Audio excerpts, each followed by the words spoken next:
Once upon a time, in a lush green forest, there lived a carefree cricket named Casey and a diligent ant named Annie. Casey loved to sing, dance, and enjoy the warmth of the summer sun. Bold and lively, Casey spent his days hopping from leaf to leaf, chirping his joyful tune. In stark contrast, Annie the ant was organized and hardworking. She spent her summer gathering food, storing grains, and preparing for the colder days ahead. One sunny afternoon, Casey spotted Annie laboriously carrying seeds to her anthill. With a chirp of laughter, Casey called out, "Oh, dear Annie, why do you work so hard when you could be singing and dancing like me? Come, enjoy the sunshine." Annie paused, took a deep breath, and replied kindly, "Casey, I prepare for the winter days now, while the sun is shining. When winter comes, I'll have plenty to eat, and my heart will be at peace." Casey shrugged and continued his song, dancing through the meadows as carefree as a breeze.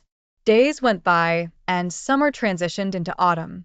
The days grew shorter, and slowly the first signs of winter began to appear. The leaves fell, and the once vibrant forest turned into a snowy blanket. When the chill of winter set in, Casey realized he had made no preparations. Soon, he found himself shivering, with no food to eat. Desperate and cold, Casey remembered the hardworking Annie and made his way to her anthill. Knock, knock. Casey tapped on the door with trembling antennae.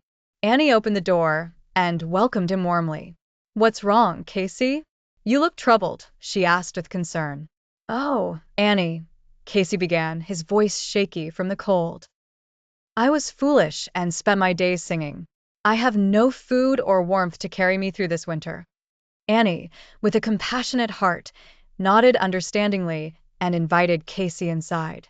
"You can share my food," she offered, "but perhaps you have learned why it's important to prepare." Grateful and humbled, Casey spent the winter with Annie, learning the value of hard work. By the time spring arrived, Casey had resolved to be more like his friend and balance work with play. From that day on, he became the forest's most cheerful helper, singing while he worked. And so, Casey and Annie taught everyone the importance of being prepared, while never losing sight of the joy life brings.